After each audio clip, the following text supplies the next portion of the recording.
The views and opinions expressed in the following program are those of the hosts and guests, and not necessarily those of the staff and management of WWDB-TV. Get yourselves together. Stand up and live your life. Get yourselves together. Hands up high.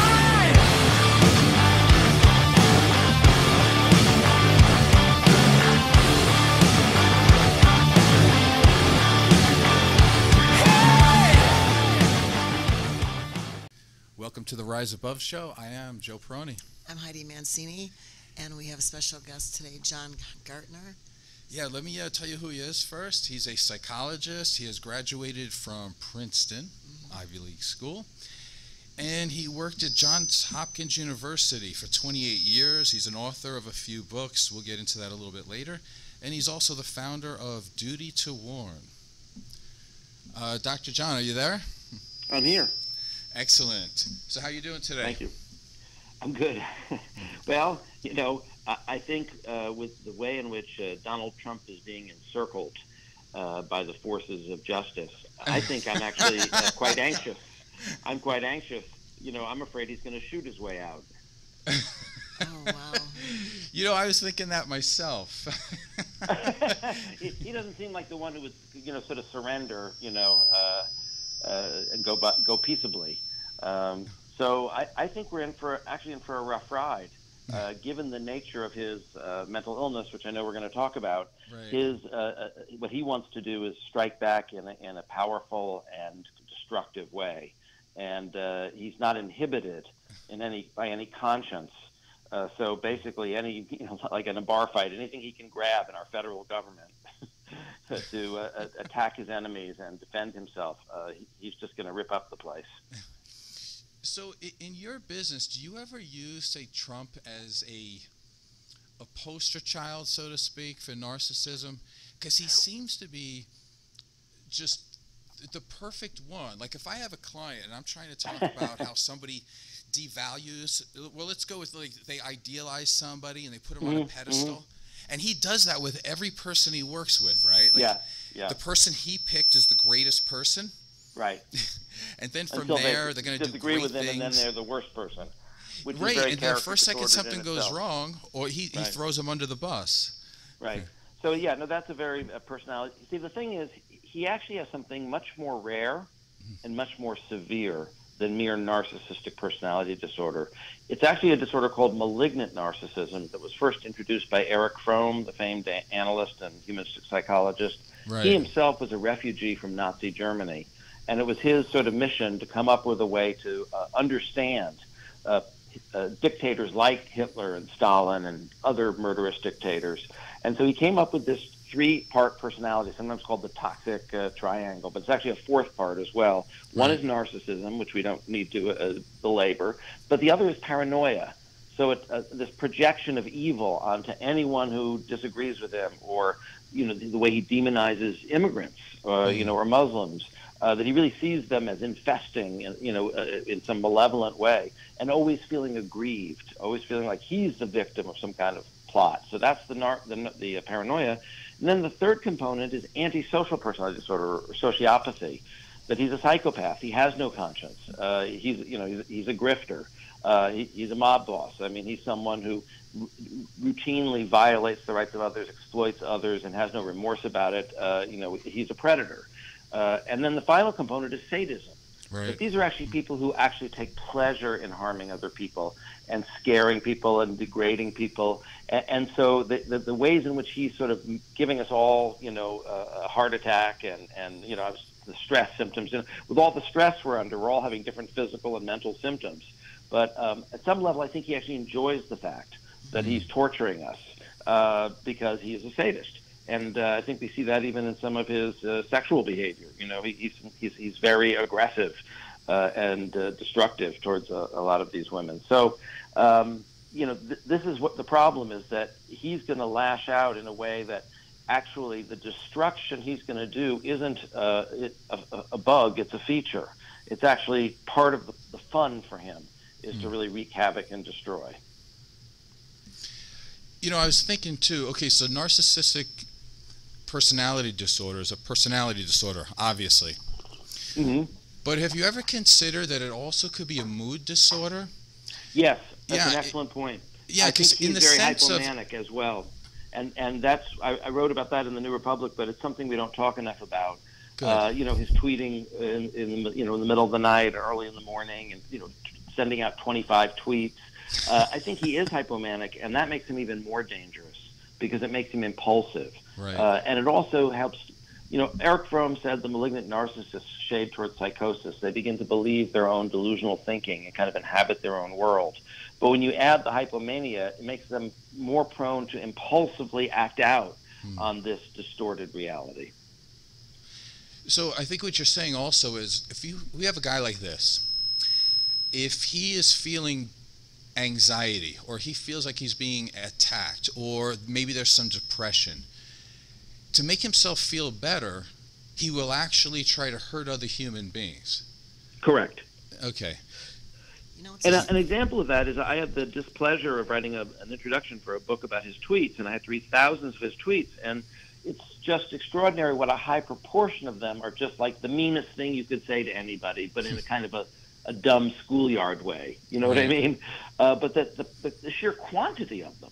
Do you know what I mean? It's like not writing one note that's really nasty to someone, but writing like 34,000 of them.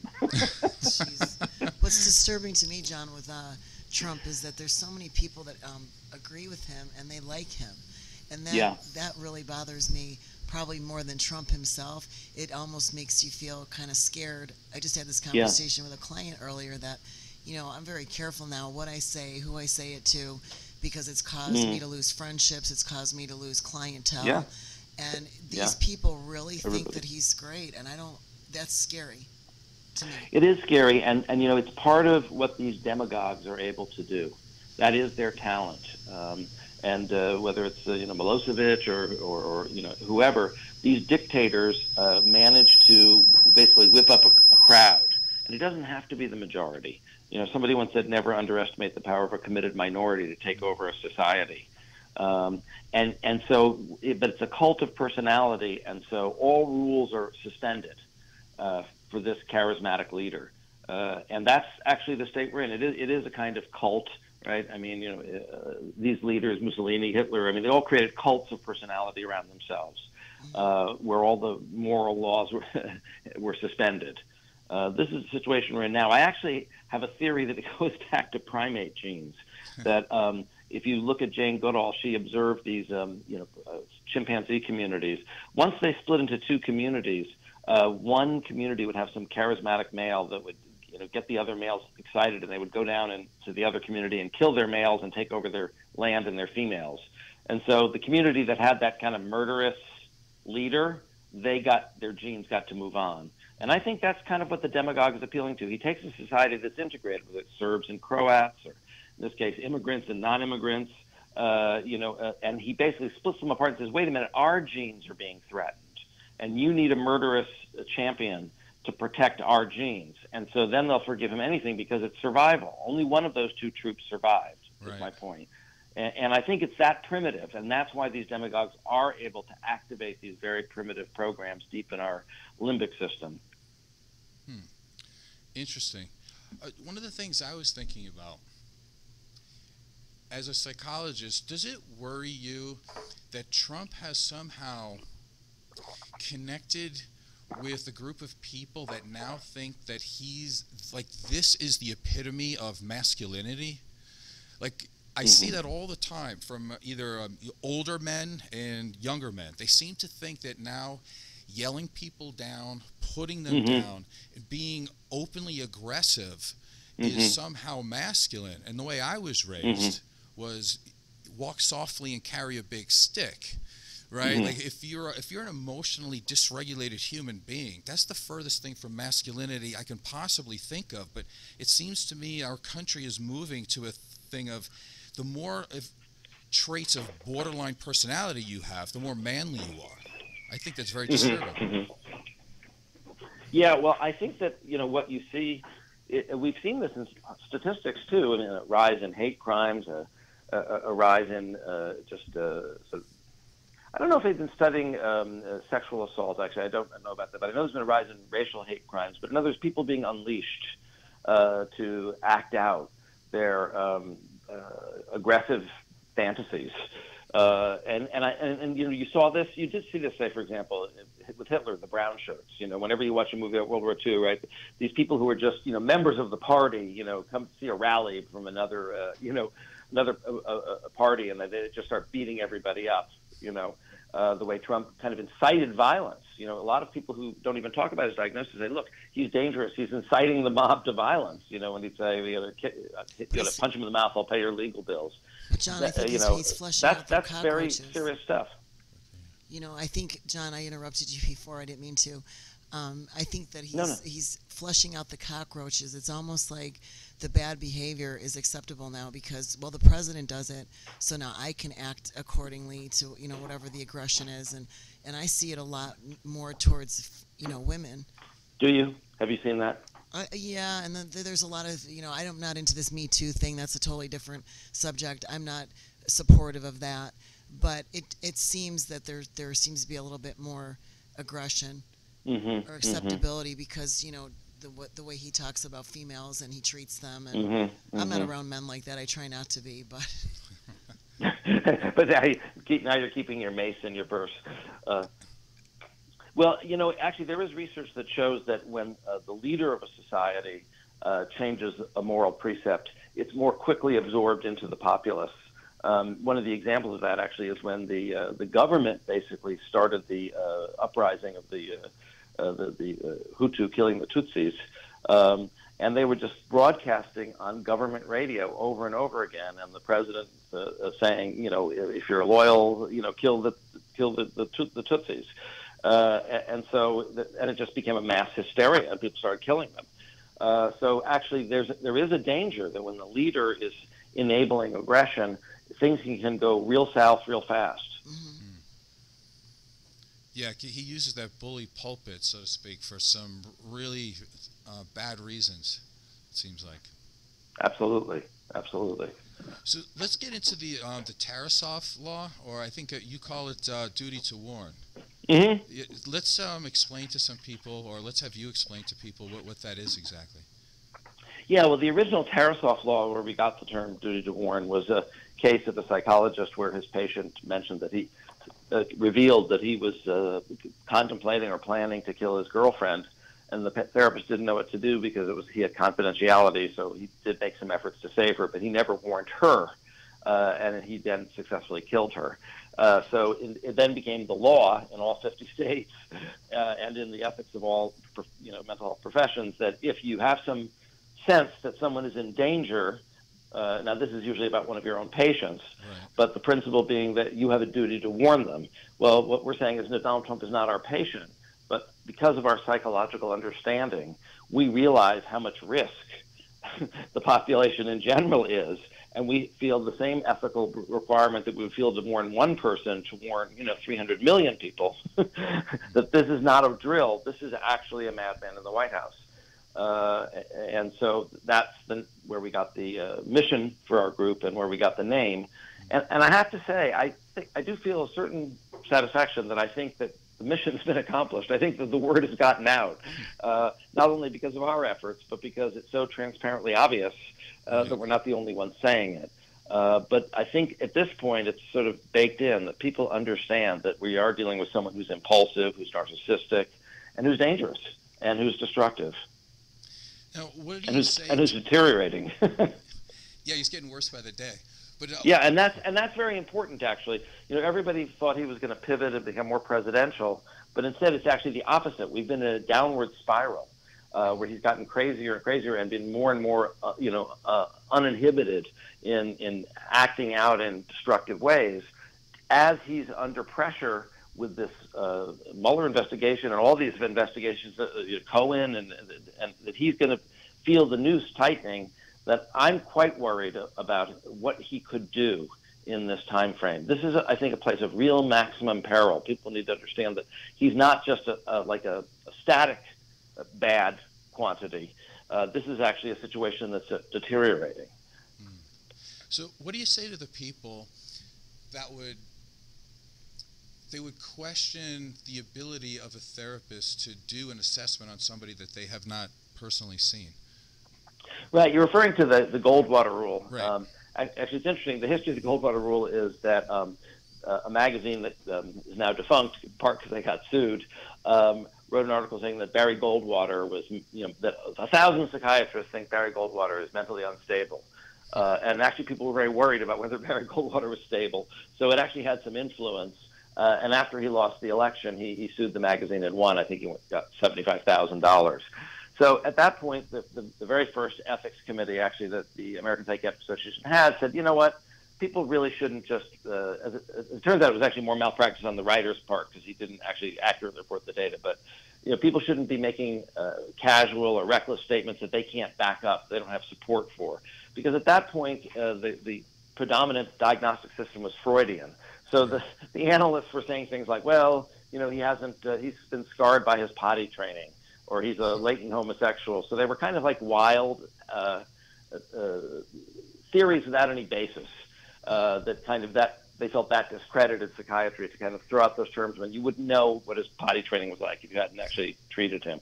But in 1980, we switched to a new diagnostic system, the Diagnostic and Statistical Manual, probably hear it referred to as the DSM, and we keep having new numbers. Now we're in the DSM-5. With the aim of the DSM, the most important thing in creating it was that they wanted to have observable behavioral criteria for all the disorders. In other words, things where if I can see you performing behavior, or you report to me that you did it, or someone who knows you well reported that you did it, I can check that box. And so in the case of Donald Trump, we have thousands of hours of observation. If I'm looking at the criteria for antisocial personality disorder, one of them is lies. Well, gee, is there enough information in the public domain for me to check the box that he lies? I mean, now isn't he like the Guinness Book of World Records champion of lying? According to the Washington Post, he's still like 4,589 lies. So yes, we can know. These are knowable things. You don't need to, put your hands on someone's forehead or meet with them in a room to be able to know whether they perform these behaviors. Yeah, just to add to what you say, when I do assessments on people, they give me, and as they do it for everybody else, you get about 55 minutes to assess a person you've never met before, and you have no idea how they interact with other human beings. They come to you, they lie half the time, and the other half the time, they don't have the self-awareness to really answer the questions in a way that's going to be helpful.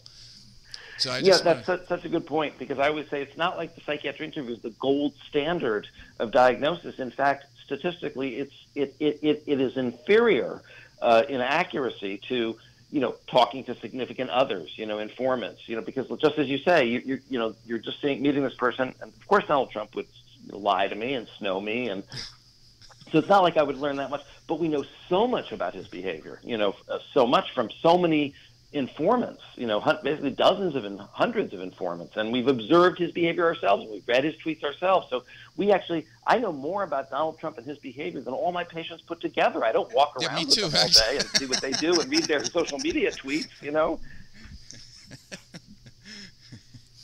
So are you putting yourself in any kind of danger in any sense by breaking the Goldwater rule? You mean professional danger? No one has been sanctioned so far that I know. I've been asking around, and people have asked me that. And actually, I know that since hundreds of people have written to me to say that they have reported me to the licensing board of Maryland, I have to believe that some of them are telling the truth. They've never contacted me.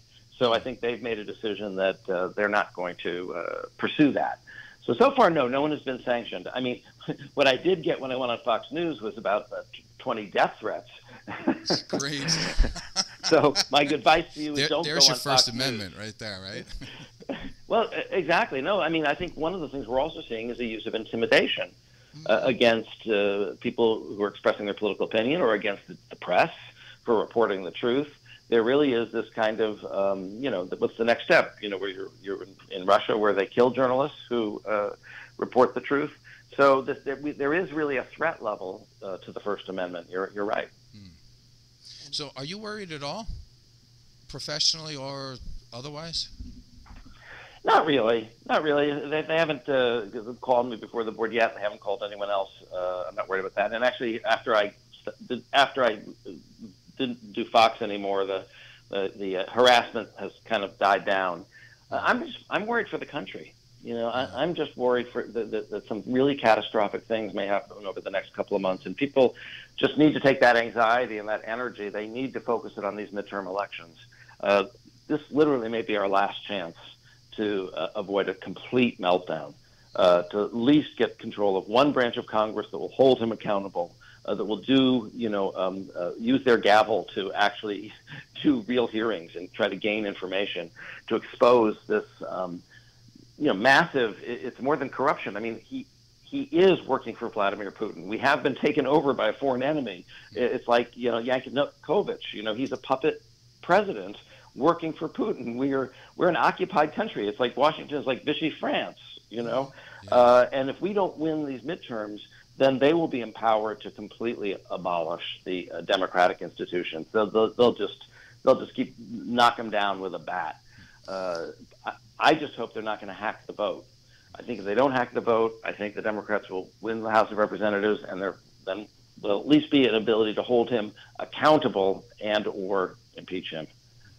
From a psychological perspective, what do you think it is about an American citizen that would stand with Putin and Russia before they would say anything positive about the Democratic Party? It is very destroyed disturbing. From within. You don't need any bullets anymore. It is very disturbing because there really is a group that basically say, if he's with Russia, that's fine. I'd rather be with Russia than the Democrats. And, this is actually how civilizations fall. There was one of the, I'm going to block on the Greek statesman, but said basically when there's treason, some kind of an unholy alliance between, a foreign enemy and one party or one, that's actually how empires fall. And so I think we're actually seeing the end of the American empire. I hope we're not seeing the end of the American democracy, but we are actually in that situation where a foreign enemy is in alliance with a party, and they have basically succeeded in a coup. What do you think has pushed the American psyche that could actually happen? Well, I think he was a demagogue. I mean, there are a lot of, and I think it have to be clear. I think it's very on the surface. There's a lot of aggrieved white voters, some without education, some with education, who are basically pushing back. Think of the chimpanzees, right?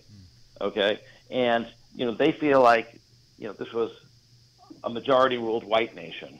And by, whatever year, 2038 or whatever, whites will not be the majority anymore. That kind of genetic pressure actually does create a feeling that, hey, they're taking over.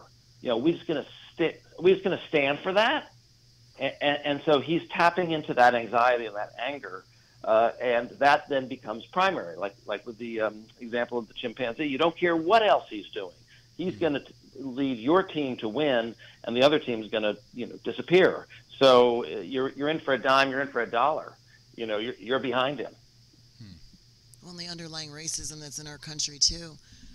It's feeding absolutely. into that. Racism is integral to it. It's all coming back. It's like we, as women. I mean, I'm not a firm feminist as far as I love men, so I'm not a male basher. But certainly as a female, I don't want to see us go back 100 years. Because there are certain, like you said, white demographic men that they are sexist and they're racist, but they won't say that. They use all the other, rationalization. Right. That's a big lie, which we all know. And that's even scarier. If you're racist, just say, I don't like black people, I don't like Mexican, I don't like women.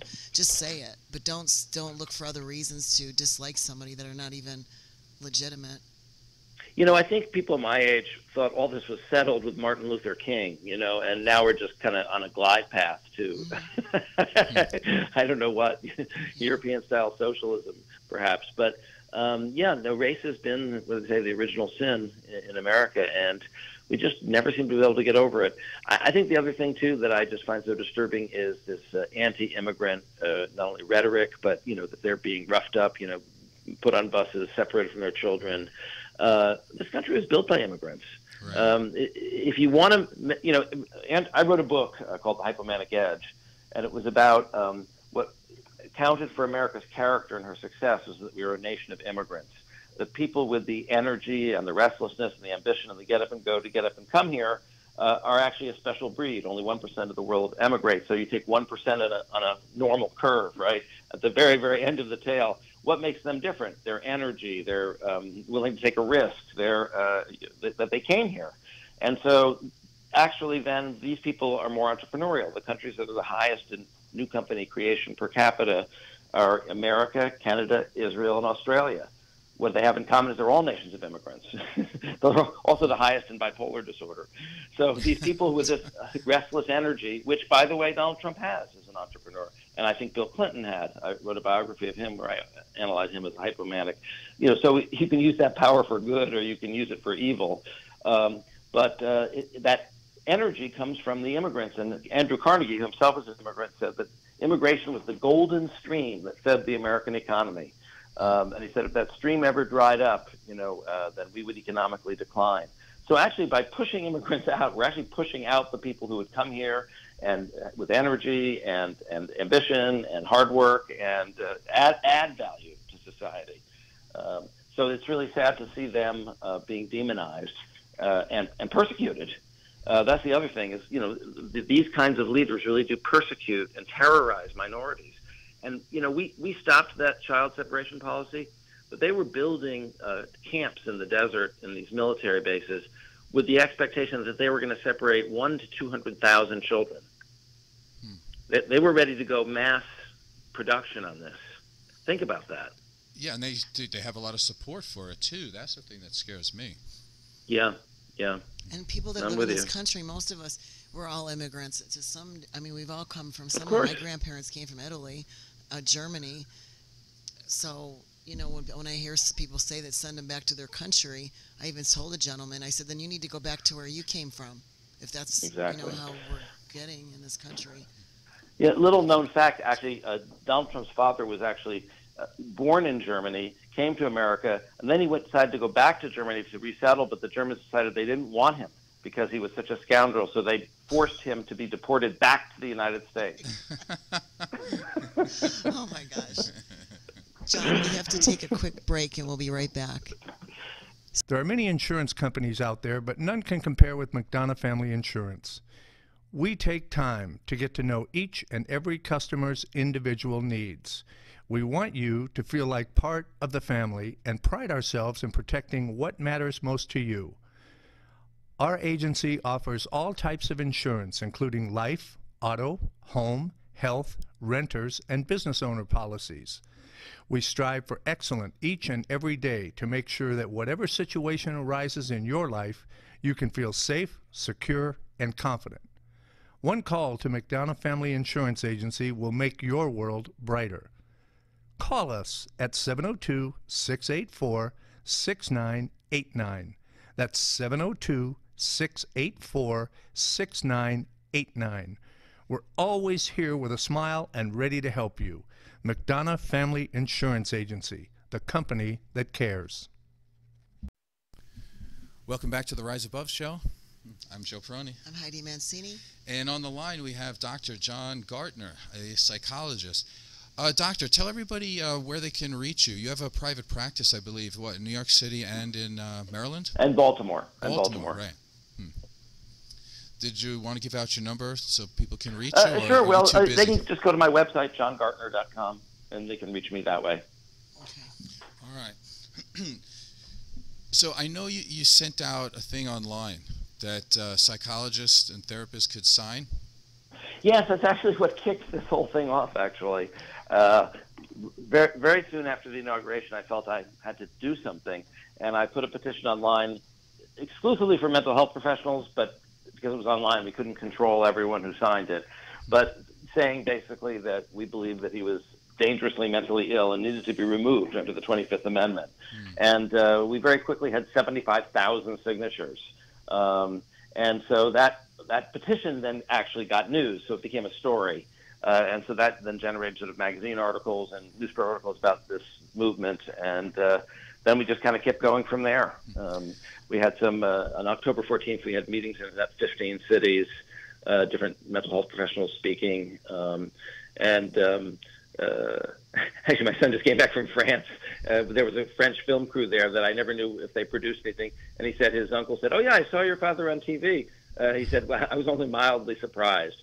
So we did get a lot of attention, and that's why I sort of feel like we have gotten the word out. At this point, I think the powers that are fighting for control of the country are much, more primitive than the refined issue of DSM diagnosis, if you know what I'm saying. So I'm one of the therapists that signed it. So I'm hoping I'm going to go along with you to say that I do not get in trouble. Yeah, you've not gotten in trouble, right? No, I have not. Let's keep it that way. But, so I want to talk about one of your colleagues for just a second to round this out. A guy named Dr. Alan Francis. Yes. Yeah. Okay, I'm not going to give you the quote that he actually said because I think it's ridiculous. But without hearing it, I'm sure it is. Yeah, there's some profanity in it. I just think that's so unprofessional. But let's get to the other part of it. He said you can't diagnose Donald Trump with narcissistic personality disorder because it doesn't actually harm him, or Donald Trump wouldn't admit that it's causing him any suffering. I already know what I think about that. What do you think? Well, I think there's three ways in which he's wrong. First of all, the one thing we know about personality disorders, as you were talking about in the evaluation, is just because they don't think they have a problem doesn't mean they have a problem. In fact, the sickest ones are the ones that are completely oblivious to the fact that they have a problem. But Al Francis's other sort of specious aspects of his argument is he's looking at for something to qualify as a disorder, there has to be psychosocial, a decrease in psychosocial functioning or psychological distress. Right. He's saying, well, look, he's not distressed. He's happy being the way he is. And he couldn't be, we can't say his psychosocial functioning is impaired because, look, he's president of the United States. How much more successful can you be than that? Well, I think both of those arguments are specious. Oh, shoot.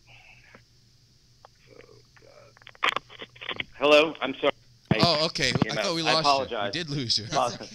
Sorry, I didn't mean to scare you there. And then I had to get it back in. But both of those arguments are specious because, first of all, it does cause him distress, right? That's why he's up at 1 in the morning, tweeting against the forces that are trying to hold him accountable for his criminal behavior. Yes, actually, if you are a malignant narcissist, you're not someone who lives a kind of zen, peaceful life.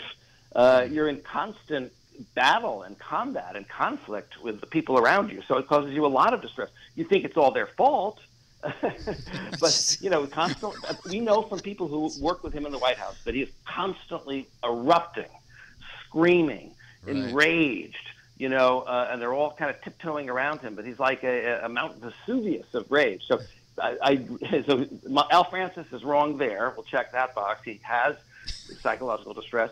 And yes, it does decrease his functioning. We see people every day through employee assistance programs who are very brilliant and gifted and, who are very good at their jobs and who are very successful, but they have a psychological problem that impairs them in being able to do their job well or effectively. And he is not doing his job well or effectively because of his personality disorder and his hypomania. Right. So as a result, if he was in an employee assistance program, he's the kind of person that we would give him therapy, we'd give him an employee performance improvement plan, but to be honest, he'd be fired by now because he wouldn't have changed. And imagine you had someone at Johns Hopkins, where I used to work in the employee assistance program there once in a while, and he's lying to everybody.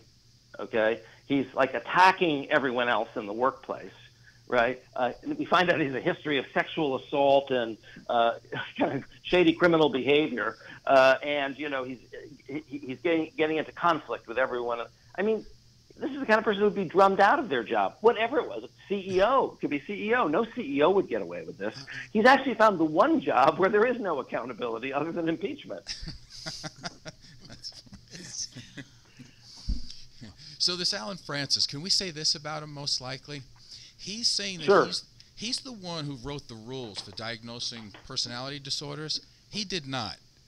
Yeah, I was going to say, so only he one. Says, There's like 10. That's part of his narcissism, frankly. It was a committee, and he makes he always starts his quote with, I wrote the rules about diagnosis of narcissistic personality disorder. It's like it's a committee, so that's a narcissistic statement. Just saying. Exactly. So do you think he is somehow looking at Donald Trump and like he just sees himself in a mirror kind of way? And is this why he's coming after you? I actually don't know what the heck Alan is thinking. I knew him at New York Hospital. I feel like he's lost his mind. He's like Alan Dershowitz, like what the heck's going on? So, Doctor, you seem pretty okay with like being a maverick a little bit and challenging the herd mentality. Would you agree? Sure.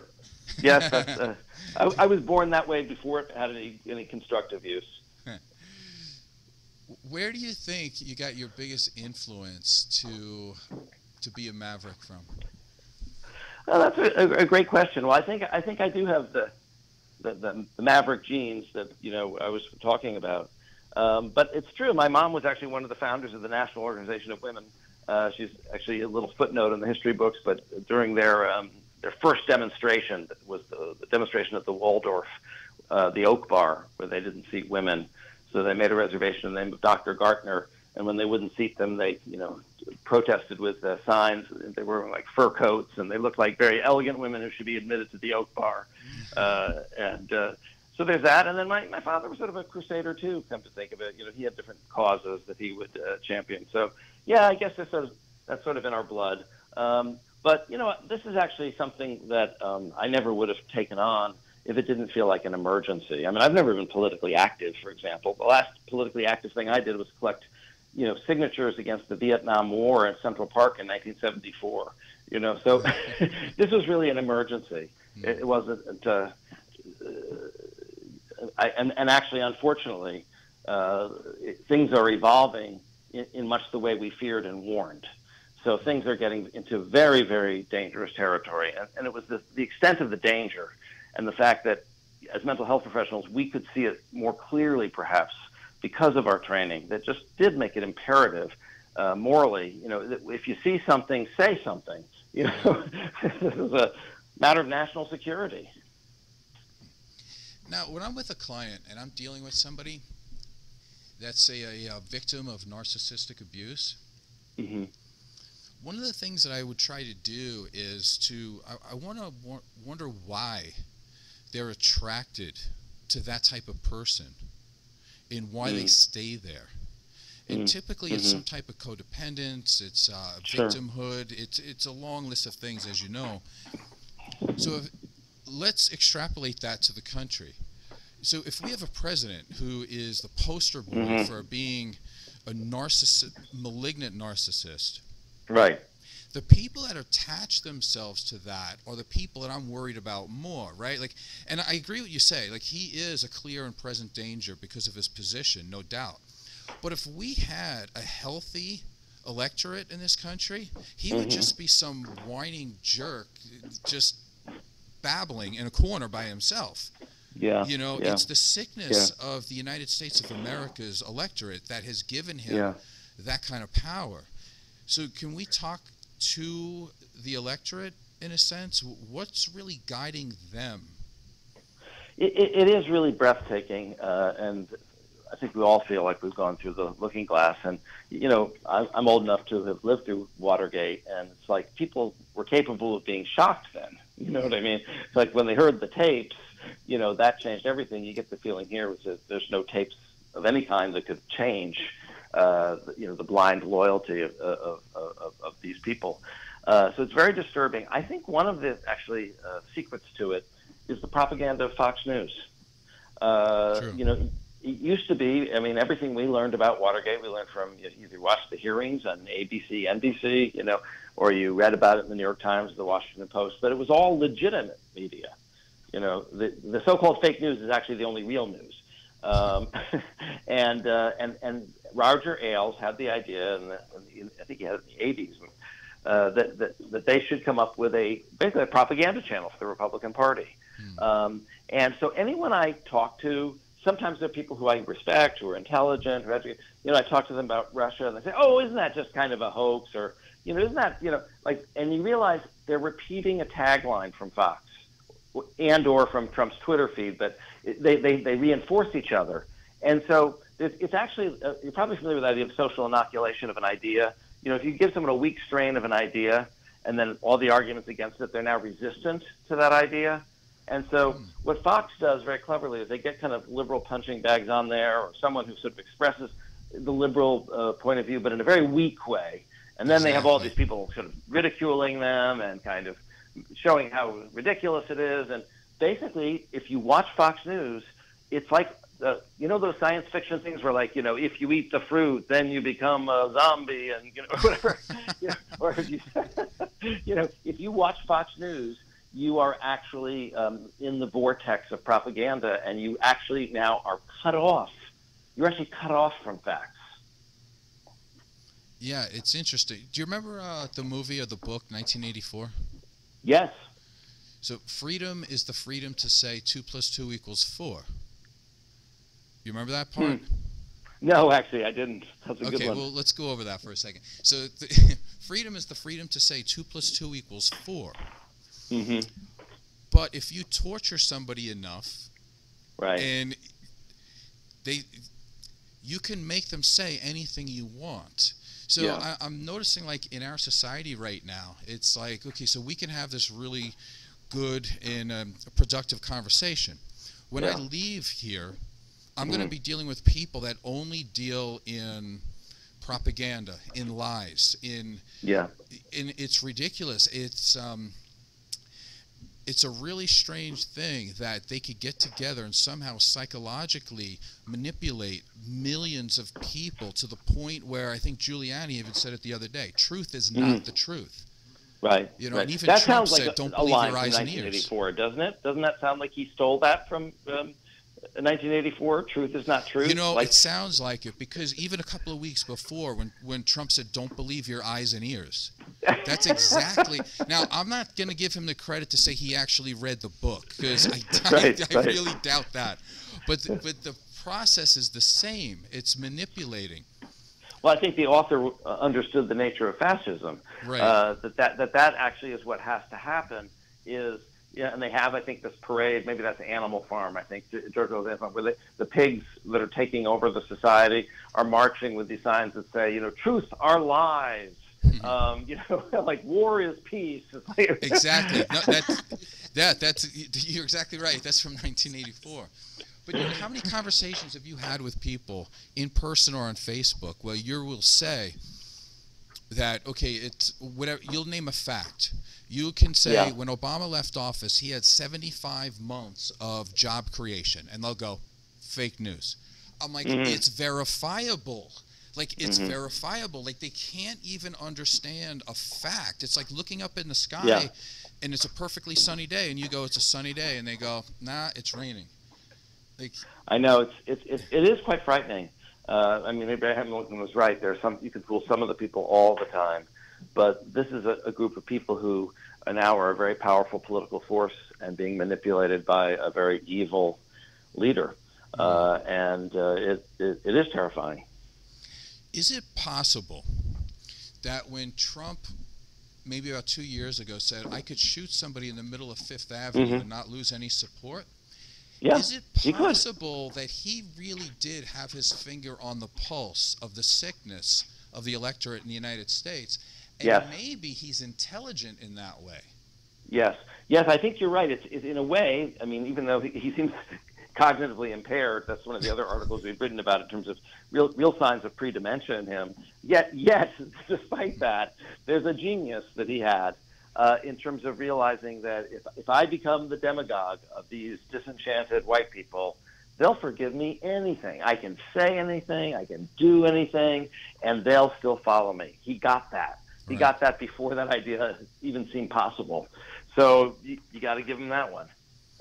Yeah, I mean, I'm not sure how he did it, but but he was right, and I got to give him that, because I still can't even figure it out from a psychological perspective of how it's changed so much. Like, I have some good friends that are Republicans, and in no way, shape, or form are they okay with this? They're just people Right, that prefer smaller government, that type Yeah, of thing. of course, yeah. But this is a whole different animal. Yeah. Well, no, I mean, because there's a difference between, those kinds of views that you're talking about that are very common, and actually, especially among educated people in the suburbs who want low taxes and less regulation, and that's their governing philosophy. Those people, I think, are appalled because now it's really become a party of fascism.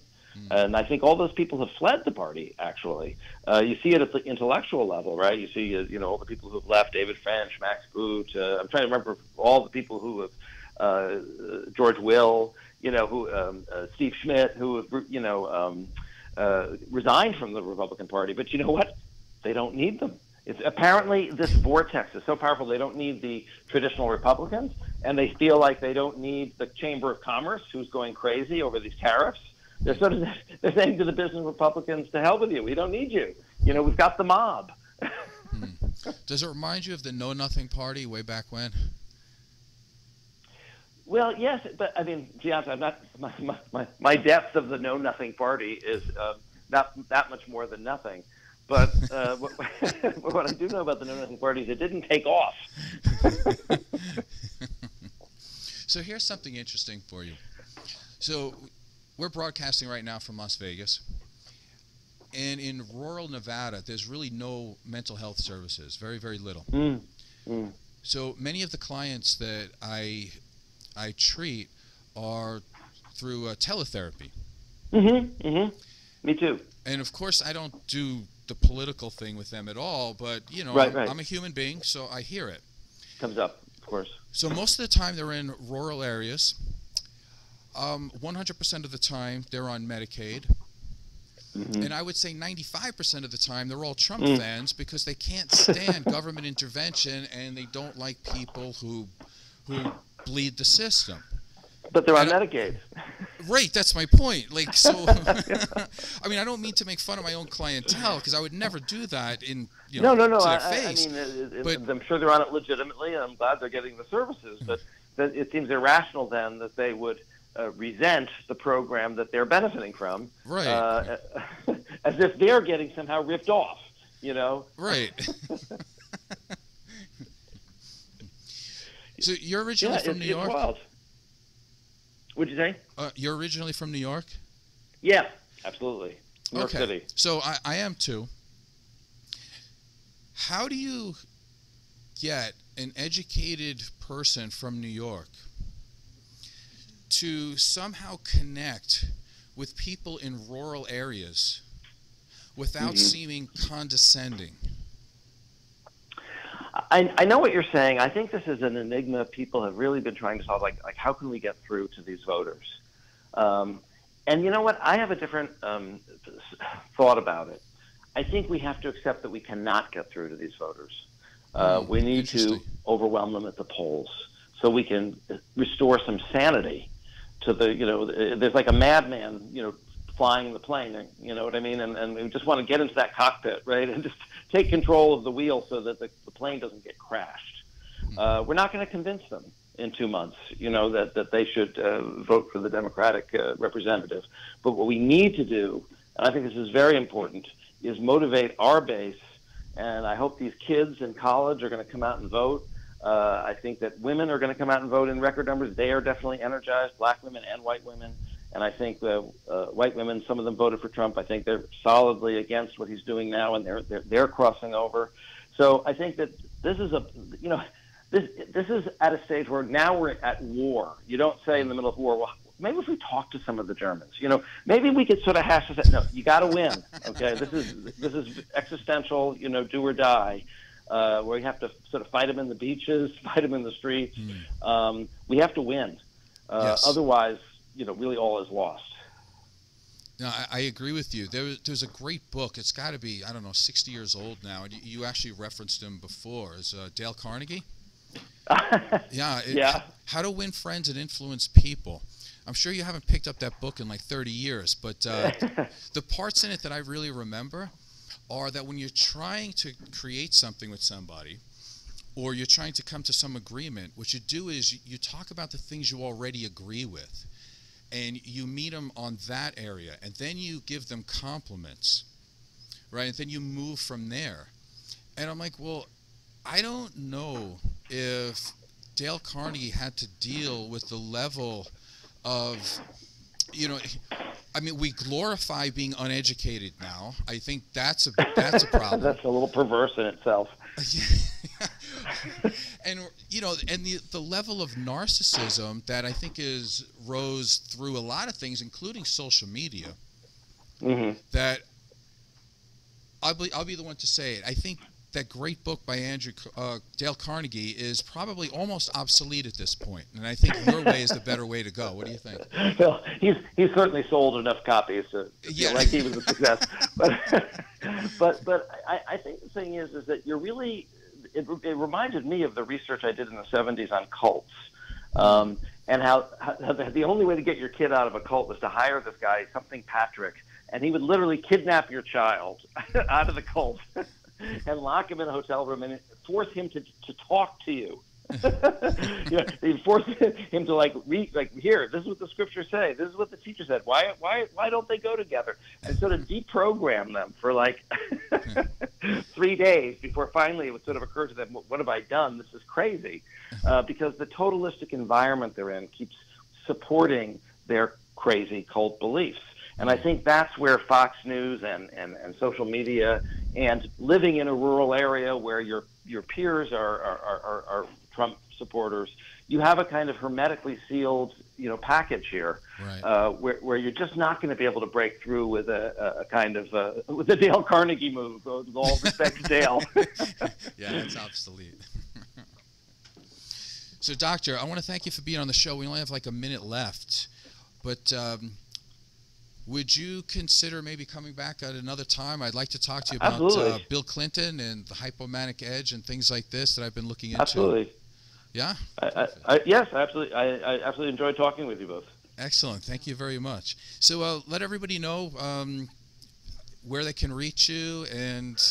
Yeah, and I should put in a plug for Duty to Warn. We have a website, and also we just came out with a book, Rocket Man, Nuclear Madness in the Mind of Donald Trump. It's an edited book. Really, actually, very happy with the way it came out. A lot of really great writers talking about the issues related to Donald Trump's psyche and the risks of nuclear war, which I think is really, we didn't talk much about today, but that's sort of the ultimate nightmare. So I urge people to look that up, and we're trying to work on a documentary or film, #unfit. So if you see it around, if we ever make it, that's the other thing I'm instructed to plug. All right then. So this has been the Rise Above Show. I'm Joe Perroni. Heidi Mancini. And thank you, Dr. John Gartner, for being here today. Thanks for having me. Thank you.